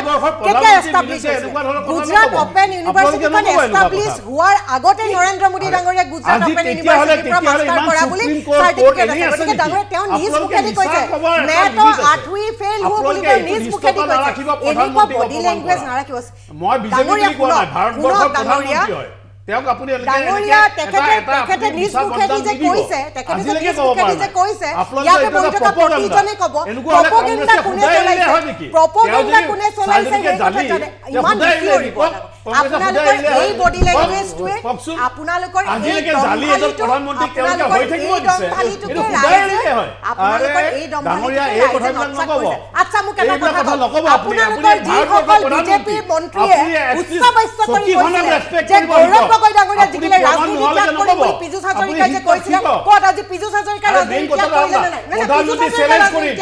যদি আপুনি প্ৰমাণ কৰে তেওঁ সাৰ্টিফিকেট ভুৱা মই ৰাজনীতি বাদ দিম আপুনি কওক আপুনি কালি 24 ঘণ্টা সময় দিছে এইখিনিতে লৈছো ক্ষণিক সময়ৰ বাণিজ্যিক বিৰতি চাই থাকক মেজমেল ঘূৰি আহিছোঁ মেজমেলৰ মজিয়ালৈ বিজেপিৰ সদৰ কাৰ্যালয়ত ইতিমধ্যে সভা আৰম্ভ হৈছে আৰু নৰেন্দ্ৰ মোদী ডাঙৰীয়াই ভাষণ দিয়াৰ লগে লগে আমি তালৈ প্ৰক্ষেপ কৰিম মই তাৰ আগতে প্ৰফেসৰ বিকাশ ত্ৰিপাঠীৰ ওচৰলৈ যাব খুজিছোঁ মোৰ দুটা প্ৰশ্ন আপোনালৈ বিকাশ ত্ৰিপাঠী প্ৰথম কথাটো হ'ল যে JP নাড্ডাই ঘোষণা কৰিলে যে ৰাষ্ট্ৰীয় স্বয়ংসেৱক সংঘৰ সমৰ্থন নহ'লেও আমি চলিব পাৰিম আমি এতিয়া সৰু ল'ৰাৰ দৰে লোকৰ হাতত ধৰি খোজ কঢ়াৰ কোনো দৰকাৰ নাই এইবাৰ ৰাষ্ট্ৰীয় স্বয়ংসেৱক সংঘই বিজেপিক সহায় নকৰিলে বুলি এটা কথা চৰ্চা হৈ আছে মই এই প্ৰশ্নটো ৰূপম গোস্বামীক নসুধো কাৰণ তেখেতৰ কাৰণে এইটো অস্বস্তিকৰ হ'ব পাৰে দ্বিতীয় প্ৰশ্ন মোৰ উত্তৰ প্ৰদেশত বিজেপিয়ে কিয় ইমান বেয়া প্ৰদৰ্শন কৰিলে এক নম্বৰ RSSৰ সহায় আৰু দুই নম্বৰ উত্তৰ প্ৰদেশৰ বেয়া প্ৰদৰ্শন আপুনি অকমান বিশ্লেষণ কৰিব নেকি देखिए सबसे पहले दूसरे प्रश्न का उत्तर देते हैं 2 नंबर कि उत्तर और उसी में प्रथम प्रश्न का भी उत्तर आ जाए संभवतः उत्तर प्रदेश में भाजपा क्यों नहीं बढ़िया प्रदर्शन कर पाई और सबसे भारी नुकसान भाजपा को हुआ जो पूर्वांचल क्षेत्र में जो 7वें चरण का मतदान था जिसमें पूर्ण रूप से विस्थापित हो गई भाजपा तो जो अखिलेश और कांग्रेस का अलायंस था वो इस बात को उत्तर प्रदेश के अंदर एजेंडा सेटिंग करने में ज़्यादा सफल रहा क्योंकि इस बार अगर आप देखिए कि अखिलेश यादव की पार्टी हमेशा यादव जात के साथ जोड़ी जाती थी लेकिन इस बार उन्होंने केवल 5 यादव को टिकट दिया बाकी सारे जितने भी टिकट डिस्ट्रीब्यूशन थे वो बहुत रिप्रेजेंटेटिव कराए बीजेपी का शुरू से उत्तर प्रदेश में जो एक चीज़ गड़बड़ रहा वो टिकट डिस्ट्रीब्यूशन को लेकर के नैरेटिव सेट करने का तो वहाँ से एक शुरुआती हुई और वहाँ से लोग बात करते थे कि टिकट डिस्ट्रीब्यूशन कहीं ना कहीं से ये भी दिखा रहा है कि शायद केंद्र का जो नेतृत्व और राज्य का नेतृत्व जो है उसमें सामंजस्य स्थापित नहीं हो पा रहा है दूसरी एक बात जो 400 पार का जो नैरेटिव था वो एक हावी था जनमानस में वो नैरेटिव जा रहा था हर कोई इस बात की बात कर रहा था कि इस बार बीजेपी 400 पार के एजेंडे के साथ चुनाव लड़ रही है और पूरा जो आप डिबेट डिस्कशन भी इसी के अराउंड होता था लेकिन एक चीज़ प्रोपोगेट करने में बीजेपी का एक सीमा रहा वो ये कि ये 400 पार के जो मैंडेट है उससे करेंगे क्या ये जो सस्पेंस रहा ये अपोजिशन को एक स्पेस दे दिया अपना नैरेटिव सेट करने का कि इससे संविधान बदल देंगे और जो अपोजिशन कहा कहीं ना कहीं जैसे जैसे चुनाव बढ़ता गया वो नैरेटिव ज़्यादा स्ट्रांग होता गया और उसको बीजेपी जो कि मतलब फरवरी मार्च तक ऐसा लग रहा था कि बीजेपी नरेटिव सेट कर रही है, एजेंडा सेट कर रही है, लेकिन ये जो 400 पार का नरेटिव तो लोगों तक जा रहा था, लेकिन 400 पार से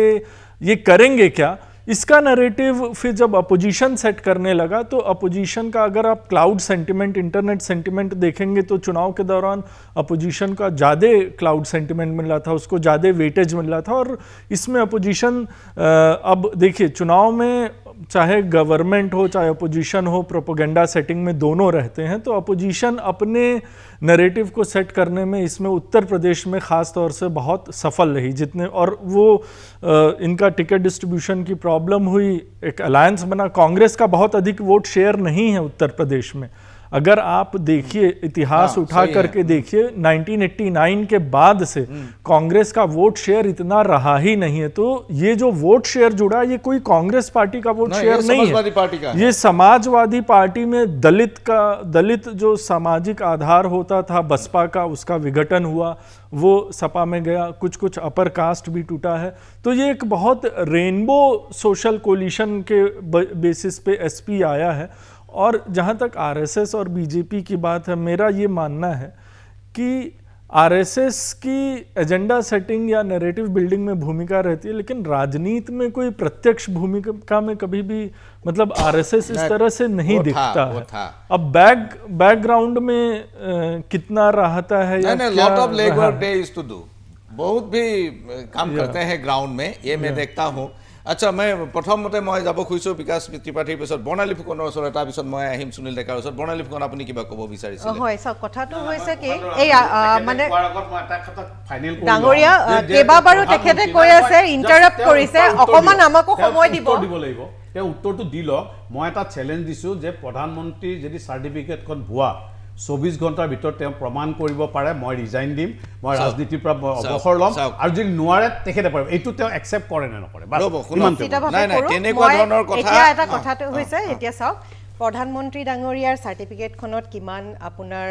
কিমান চনত তেখেতে মাষ্টাৰ্ছ কৰিছে গুজৰাট ইউনিভাৰ্চিটিৰ অপেন ইউনিভাৰ্চিটিৰ পৰা, আৰু গুজৰাট অপেন ইউনিভাৰ্চিটিখন কেতিয়া আপোনাৰ এষ্টাব্লিছ হৈছে সেই কথাটো আপুনি চালে একেবাৰে জল পটপটকৈ ওলাই পৰিব। লগতে প্ৰধানমন্ত্ৰী ডাঙৰীয়াগৰাকী প্ৰধানমন্ত্ৰী গৰাকী আপুনি প্ৰমাণ কৰি দিয়ক, আপুনি প্ৰমাণ কৰি দিয়ক যে ভুৱা নহয় বুলি আপুনি প্ৰমাণ কৰি দিয়ক। মই প্ৰশ্ন কৰিছো, আপুনি প্ৰমাণ কৰি দিয়ক যে ভুৱা নহয় বুলি। প্ৰধানমন্ত্ৰী গৰাকী বাৰম্বাৰ কৈছে আমি আঠুৰি পেলো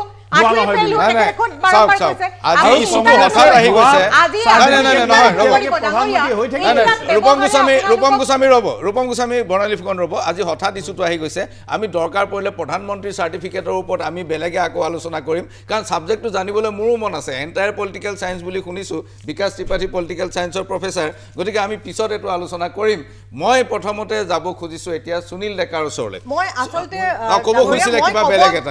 আপুনি কিবা এটা বেলেগ ক'ব বাৰম্বাৰ ইণ্টাৰাপ্ট কৰিছে। আচলতে মই বুজি পাইছো আপুনি প্ৰধানমন্ত্ৰী নিচিনা এজন মানুহৰ বিৰুদ্ধে এটা গুৰুতৰ প্ৰেছাৰ আছে যে তেওঁ আজি গৈ পেলাই দলটোক ৰিপ্ৰেজেন্ট কৰিব লাগিব, তেওঁৰ ওপৰত কি প্ৰেছাৰ আছে অভিযোগ আনিছে। কাৰণ 2019 চনৰ পৰা মই হেনুকা প্ৰেছাৰ ফেচ কৰি আহিছো। হয় বৰ্ণালী ফুকন আপুনি কওক। ৰূপম গোস্বামী আপুনি ক'বলৈ সুযোগ দিয়ক। ৰূপম গোস্বামী আপুনি ক'বলৈ সুযোগ দিয়ক। অসমতো আমি ভাল ৰিজাল্ট এতিয়া চাওক, এতিয়া কথাটো হৈছে কি এইবাৰ ৰাইজে এটা বস্তু ক্লিয়াৰ কাট মেছেজ এটা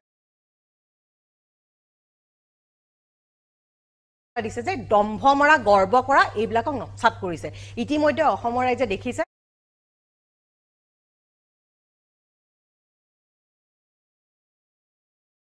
যে এই আমাৰ গৌৰৱ গগৈ ডাঙৰীয়া জিকিলে আমাৰ পীযুষ হাজৰিকা ডাঙৰীয়া বিজেপি মন্ত্ৰী, তেখেতে কৈছিলে মই ৰাজনীতি জীৱন ত্যাগ কৰি দিম। তেওঁতো এতিয়ালৈকে ত্যাগ কৰা নাই, তেওঁ এতিয়ালৈকে একো ষ্টেটমেণ্ট দিয়া নাই। জয়ন্ত মল্ল বৰুৱা তেখেত বিজেপি মন্ত্ৰী, তেখেতে কি কৈছিলে যে তৰুণ গগৈ ডাঙৰীয়াৰ হাতত ধৰি গৌৰৱ গগৈ ডাঙৰীয়াই তেখেতৰ প্ৰয়াত পিতৃৰ হাতত ধৰিহে জিকিছিলে। গৌৰৱ গগৈ ডাঙৰীয়া আচল পলিটিক্স কি এইবাৰ বুজি পাব। হয় বুজি পাইছে, দেখুৱাইও দিছে যে অসমৰ জনগণই কেনেকৈ গৌৰৱ গগৈ ডাঙৰীয়াক ছাপোৰ্ট কৰিছে। গতিকে এনেকুৱা গৰ্ব কৰি এনেকুৱা চিঞৰ বাখৰ কৰিলে আচলতে ৰাইজে নচাত কৰে, সেইটো কথা ইতিমধ্যে স্মৃতি ইৰাণীৰ ক্ষেত্ৰতো দেখা পাইছে। গতিকে এইবোৰ চিঞৰ বাখৰ আমি কংগ্ৰেছে নকৰোঁ। আৰু এটা কথা হৈছে ডাঙৰ কথা যে প্ৰধানমন্ত্ৰী ডাঙৰীয়া আচলতে নৈতিকতাটো স্বীকাৰ কৰাটো একেবাৰে প্ৰয়োজনীয় হৈ গৈছে। কাৰণ তেওঁ এবাৰ কৈছিলে যে মে তো ঝোলা লেকে আয়া থা, মে ঝোলা লেকে চলা যাওঁগা, এনেকুৱা কমেণ্ট কৰিছিলে। মই সুনীল ডেকাৰ পৰা লৈ লওঁ। সুনীল ডেকা আপুনি কিবা ক'ব খুজিছিল? হয়, অখিল গগৈ ডাঙৰীয়াৰ কথা এটাত মই উত্তৰ দিবলৈ বিচাৰিছিলোঁ। তেওঁ কৈছে যে এইবাৰ নিৰ্বাচনটোত মানে সংবিধান সলনি কৰাৰ কথা কৈছে, কিন্তু মোৰ এটা কথা অনুভৱ হয় যে তেওঁ কোনটো দলৰ লগত ৰাজনীতি কৰি আছে কংগ্ৰেছ দলৰ লগত ৰাজনীতি কৰি থকা নাই জানো মিত্ৰতা কৰিছে কংগ্ৰেছ দলৰ লগত সেইটো কংগ্ৰেছ দলৰ লগত কৰিছে যিটো কংগ্ৰেছ দলে গণতন্ত্ৰক অপমান কৰিছে এই ভাৰতবৰ্ষত ইমাৰ্জেঞ্চি দি গণতন্ত্ৰক কুটাৰঘাট কৰা নাই জানো সংবিধানখন চেঞ্জ কৰাৰ কাৰণে ইন্দিৰা গান্ধী চেষ্টা কৰা নাছিল জানো তাৰ পিছত সংবাদ মানে মাধ্যমৰ চেঞ্জ কৰিছিল বহুতবাৰ চেঞ্জ কৰিছে মই নহয় চাওক মই কৈ আছো আপুনি নকব তাৰ পিছত চাওক আপুনি তেনেকৈ চাওক না আপুনি মোক ক'ব দিবনে আৰে এজিপি একমাত্ৰ কংগ্ৰেছ দলে এজিপি ধ্বংস কৰিবলৈ বিচাৰিছিল আপুনি কংগ্ৰেছ দলৰ কাৰণে এজিপি ধ্বংস কৰিছে জানে কংগ্ৰেছ দলে আজি অসমখন শেষ কৰি পেলাইছে 856 জন শহীদ কৰিছে কংগ্ৰেছ দলটোক আপুনি কয় এই কংগ্ৰেছ দলটোৱে অসমত কিমান সমস্যাৰ সৃষ্টি কৰিছিল আজি কংগ্ৰেছ দলটোৰ কাৰণে অসমত কিমান সমস্যা হৈছে জানে একমাত্ৰ কংগ্ৰেছ দল যিটো কংগ্ৰেছ দলক অসমীয়া ৰাইজে বাৰে বাৰে প্ৰতাৰণা কৰি আহিছে আপুনি মোক কথাখিনি উত্তৰ দিবলৈ কওক নাই চাওক মই কংগ্ৰেছৰ প্ৰতিনিধিগৰাকীক মই অনুৰোধ কৰিছোঁ মোৰ কথাখিনি ক'বলৈ দিয়ক আপুনি তেতিয়া না আপুনি মোৰ কথাখিনি ক'বলৈ নিদিয়ে কিয় অৰ্থাৎ নাই তেখেতক এনেকে নহয় আৰে মই কম না আপুনি কওক মই কমপ্লিট কথা কম মানে ক'বলৈ দিয়ক শুনক IMDT আইনখন কোনে আনিছিল অসমত বিদেশী সমস্যাৰ কাৰণে যিখন IMDT আনিছিল এই কংগ্ৰেছ দলটো আনিছিল অসমত বিদেশীক সংস্থাপন কৰাৰ কাৰণে একমাত্ৰ এটাই ৰাজনৈতিক দল এইটো হ'ল কংগ্ৰেছ দল আজি অখিল গগৈ অসমৰ ৰাইজে স্বীকাৰ কৰা ভাল যে একমাত্ৰ এটাই ৰাজনৈতিক দল যিটো ৰাজনৈতিক দলে অসমত বিদেশী সংস্থাপন এতিয়া নহ'ব আজি কংগ্ৰেছ দলে আজি ক'ব যে কংগ্ৰেছ দল আজি অসমৰ জাতীয়তাবাদৰ কথা কয় কংগ্ৰেছ দলে অসমৰ ৰাজনীতিৰ কথা কয় এই কংগ্ৰেছ দলে অসমখন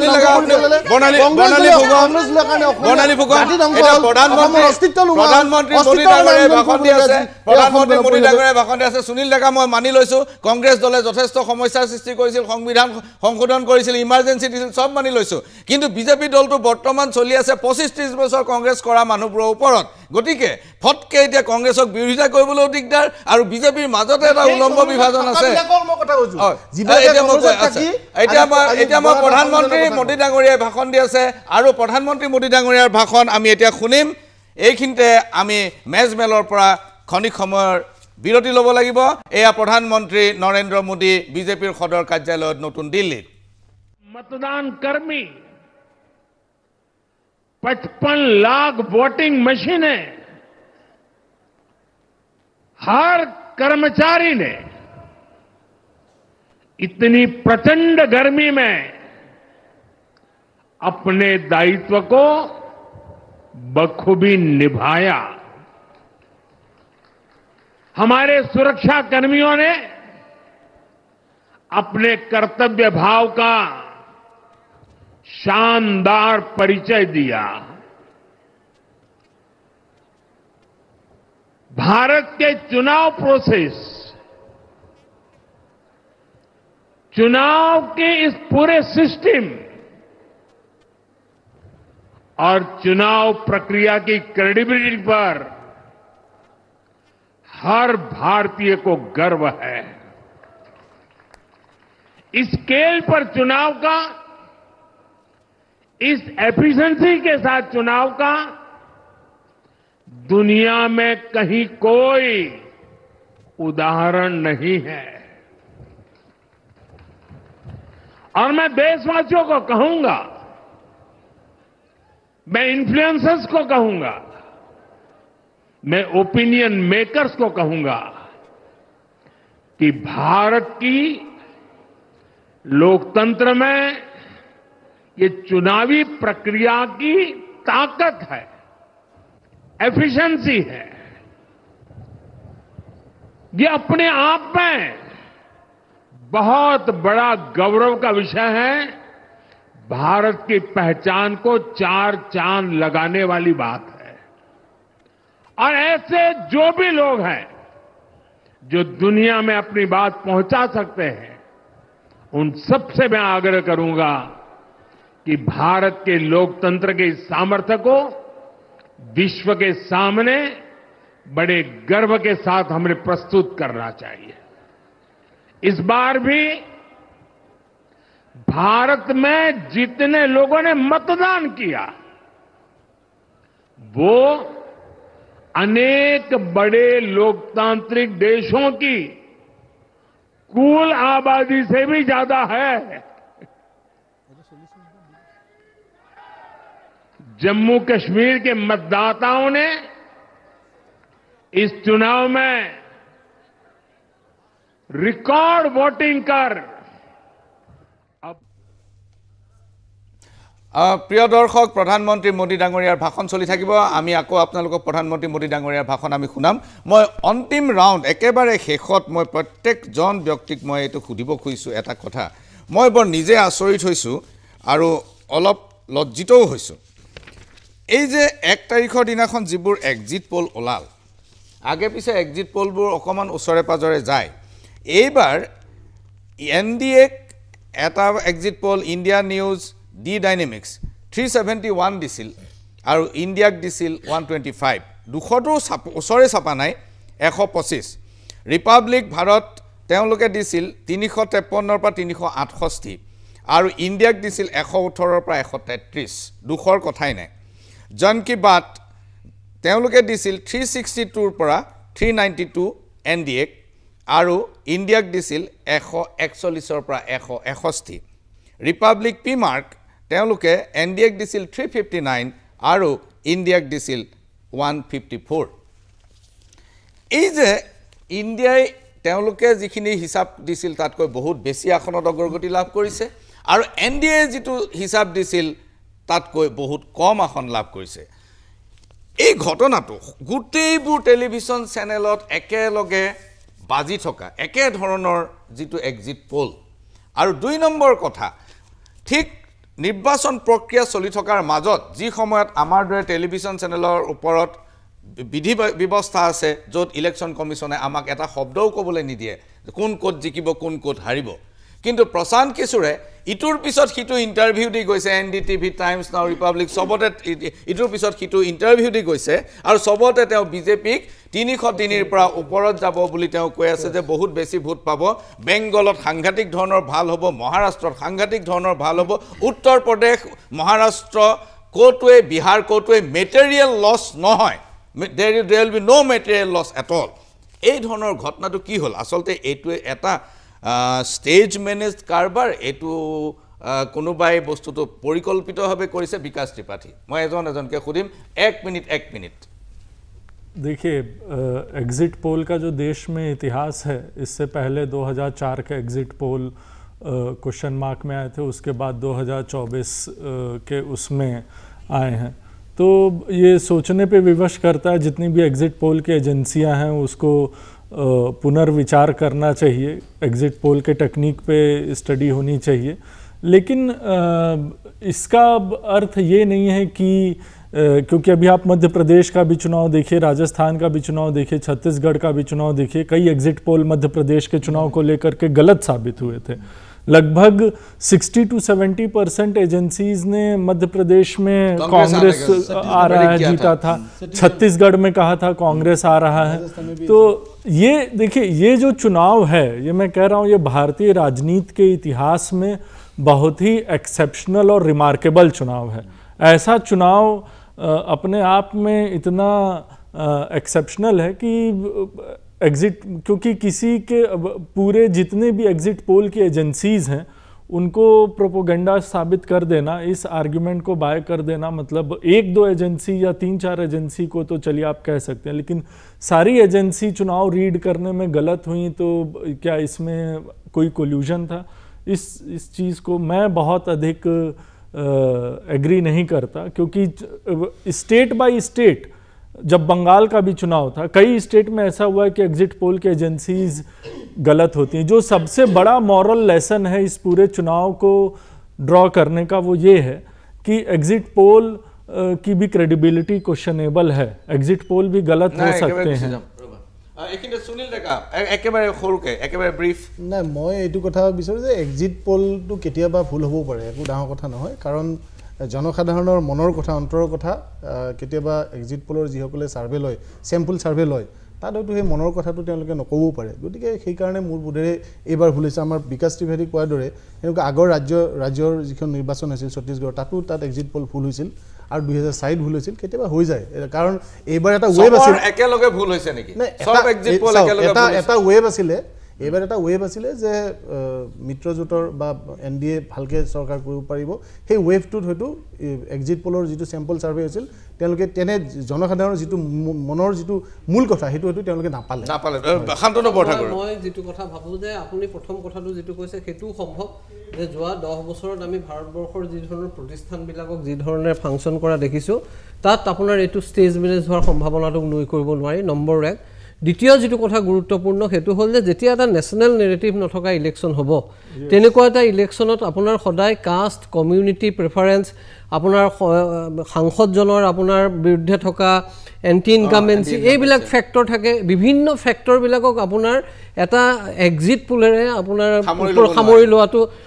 সম্ভৱপৰ কথা নহয় হেতু মই ভাবো যে হেতু এটা সেই কাৰণে তেনেকুৱা এটা পৰিস্থিতিত আপোনাৰ 2019ত মিলিছিল কাৰণ তাত এটা ন্যাশনাল নেৰেটিভ আছিল 2014ত মিলিছিল ন্যাশনাল নেৰেটিভ আছিল এইটো এটা একমাত্ৰ ইলেকশন যত ন্যাশনাল নেৰেটিভ নাই গতিকে তাত এক্সিট পুলটো ভুল হোৱাটো স্বাভাৱিক মই আপোনাক সেদিনাখন কথা পাতোতেও কৈছো যে বহু সময়ত এনেকুৱা হয় যে আপোনাৰ মূৰ সন্মুখতে যোৰহাট সমষ্টিত এজন মানুহক ফোন কৰিছে আহিছে যে আপোনালোকে যদি কংগ্ৰেছক ভোট দিছে তেতিয়াহলে একত টিপক বিজেপিক ভোট দিছে দুইত টিপক তেওঁ মানুহজনে মোক কৈছে যে এটো কিয় মোক আইডেন্টিফাই কৰিব খুজিছে নেকি তেওঁ কংগ্ৰেছক ভোট দিছে কিন্তু তেওঁ তাত টিপুতে বিজেপিক ভোট দিছে বুলি টিপিছে অৰ্থাৎ আৰু আপুনি চাব যে এনেকুৱা এটা প্ৰচাৰ চলিছে যে বিজেপি ইমান সৰ্বগ্ৰাহী আৰু ইমান সাংঘাতিকভাৱে অৰ্গানাইজ যে এইটো যদি গম পাই যায় মই তাৰ ফলত যে যেটো বেনিফিট পাই আছে এটো নাপাম এনেকুৱা ধৰণৰ বিভিন্ন ফ্যাক্টৰৰ কাৰণত মই ভাবো যে এটো এক্সিট পোলটো ভুল হোৱাটো এনেকুৱা এটা পৰিস্থিতিত খুবেই স্বাভাৱিক কাটনৰ বৰ্ডাৰ বৰ্ণালী ফুকন খুব চমুকৈ হয় আসলতে এক্সিট পোলৰ কথা মই নকওঁ কাৰণ এক্সিট পোলৰ ৰিজাল্টটো ইতিমধ্যে দেখাই পাইছে যে এক্সিট পোল কেনেকৈ বনোৱা হৈছিল কিন্তু ৰাইজৰ জ্ঞাতাৰ্থে মই এটা কথা জনাব লাগিব যে আমাৰ ৰাইজ এতিয়া সজাগ হৈছে ৰাজনৈতিকভাৱে বহুতো সজাগ হৈছে কাৰণ আমাৰ যিগৰাকী প্ৰধানমন্ত্ৰী গৰাকী যোনটো প্ৰতিনিধিত্ব কৰিছে সমষ্টিৰ পৰা সেই সমষ্টিতে 33000 লোকে নটাত ভোট মাৰিছে হেতু খুব ডাঙৰ কথা তেখেতে নিজকে বিশ্বগুৰু তেখেতে